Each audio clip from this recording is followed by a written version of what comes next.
Hello, this is Beck Bunny, and today I'm going to tell you the story of a Japanese serial killer who is also a sexual pervert.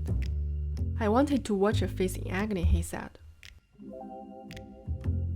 In December 2004, Michiko Nagamoto was a 24-year-old Japanese girl who was unemployed and extremely depressed. She was actually considered a NEET, not in education, employment, or training, and had been for a long time. This led to Nagamoto having suicidal thoughts until she decided to act on them. She frequently browsed the suicide websites and communicated with people who had the same idea. During this period, Nagamoto met a guy named Hiroshi Maoi, and a quick friendship was established through multiple emails. Finally, one day in 2005, Nagamoto received an email from him, which contained only one sentence. "Let's burn charcoal together." Burning charcoal is a painless way to suicide. Hesitant at first, Nagamoto eventually agreed. The original plan was to die together, but when they met, Nagamoto found out that Maoi didn't want to commit suicide at all. Instead, Maoi bound Nagamoto with tape and repeatedly abused her by strangling her neck or covering her mouth and nose with rubber gloves, causing her to suffocate to death in a rented car. After she died, he abandoned her body in a mountain forest. 3 months after killing Nagamoto, Hiroshi Maoi found a new victim, a suicidal 14-year-old middle school boy who was attracted by Maoi in the same way. He was captured by him and later bound and strangled after repeated abuse. He was eventually suffocated to death. Less than a month later, Maoi killed his third victim, a 21-year-old college student. Maoi tricked him into meeting him and killed him in the same way. Soon after, the body of the first victim, Michiko Nagamoto, was found. The police investigating used the data found on Nagamoto's computer to follow the clues that eventually led the authorities to Maoi. At this time, he was looking for his first murder target. What kind of person is this Hiroshi Maoi, and why is he obsessed with killing the victims by strangling? Hiroshi Maoi was born in 1968 in Osaka, Japan. He is the eldest son in a family of 4 and has been lonely and introverted since childhood. Maoi's father was usually busy working as a policeman, and he was extremely strict with his son, often scolding him. One day, in the 4th grade of elementary school, Maoi's father committed domestic violence to him.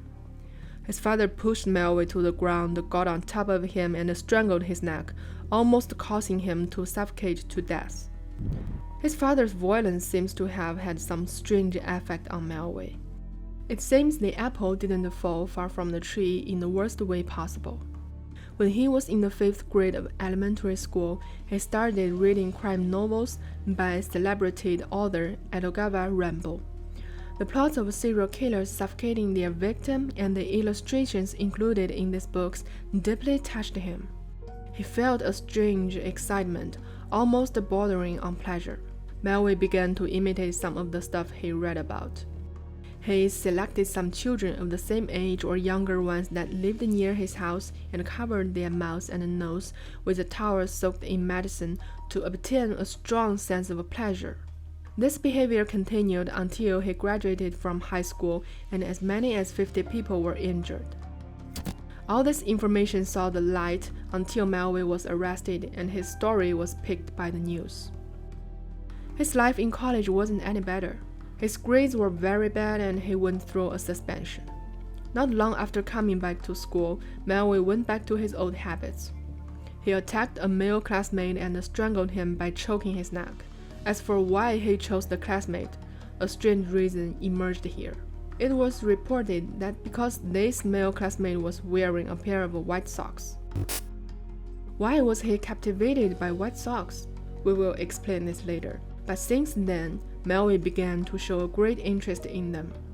After the attack, Maoi was then suspended indefinitely from school and returned to his hometown to work. In 1995, Maoi once again attacked a colleague who was wearing white socks when he worked in the post office.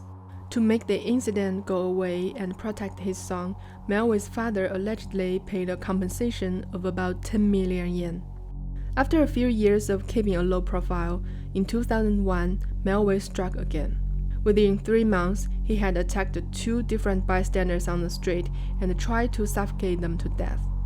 This time, he used his childhood trick, suffocating the victim by covering the victim's mouth and nose with a towel soaked in medicine.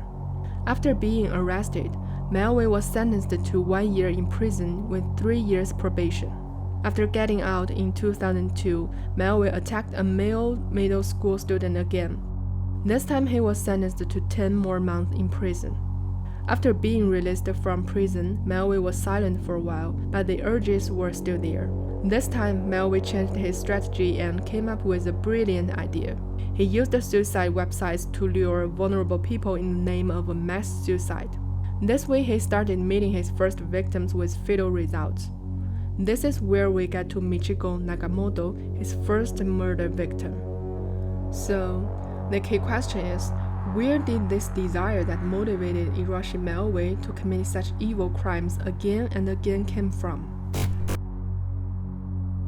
Paraphilia, previously known as sexual perversion and sexual deviation, is the experience of intense sexual arousal to atypical objects, situations, fantasies, behaviors, or individuals. Usually, the psychological development of sexuality is blocked in childhood, and most of them have a tendency to generalize sexual objects or replace sexual objects with symbols.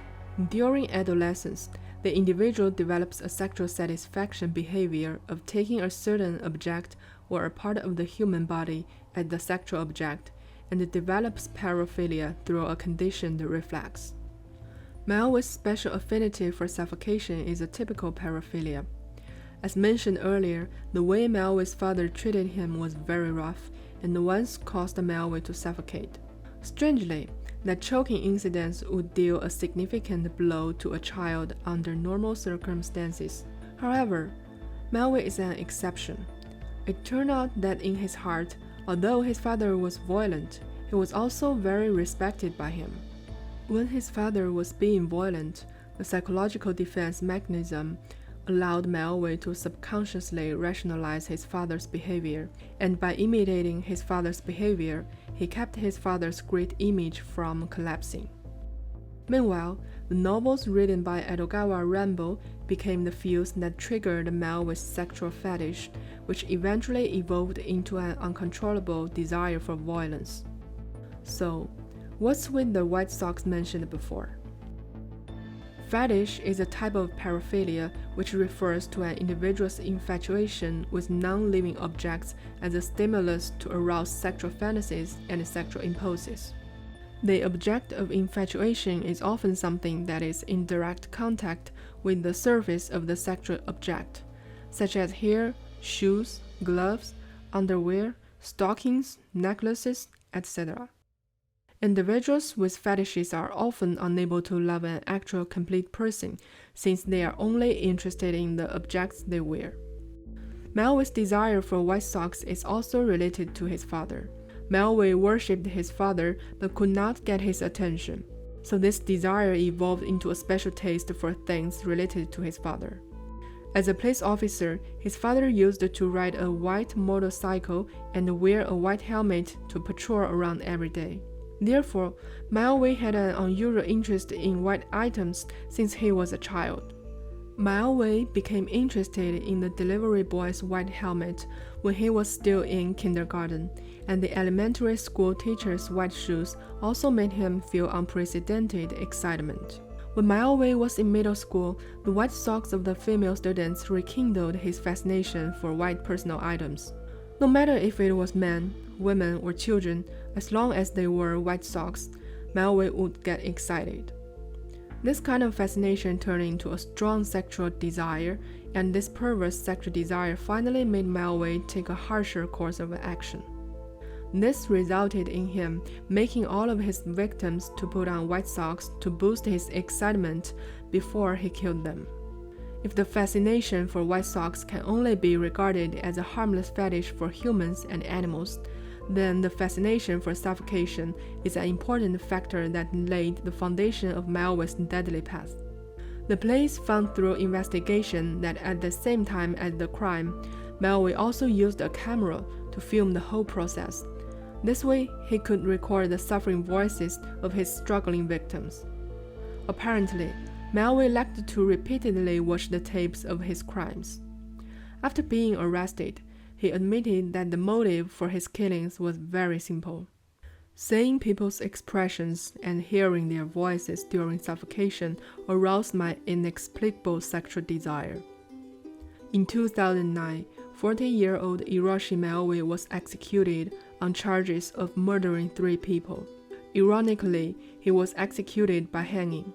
After being arrested, Melville said that he had always had a wish to be sentenced to death. After seeing the painful expressions and struggles of others, he became curious and wanted to see his own painful expressions. It is worth mentioning that when the judge asked Melville whether he would commit such crimes again if released, he said, "I have worries." Perhaps he himself knew that only death would prevent him from continuing his atrocious acts. The tragedy of Hiroshi Melville shows us that a patient and caring father is often an important factor in the maturity of a child's personality, and a sick family can result in children with a twisted sense of morality. However, an unfortunate childhood cannot be used as an excuse for committing crimes and harming others. The case of Hiroshi Melville should remind us to always be vigilant in case there are others that want to hurt us, but also to reflect and be always considerate for the feelings and problems of others. If you have any negative thoughts, there are always outlets and persons that can help you. It is not flesh and blood, but heart which makes us fathers and sons. Friedrich Schiller.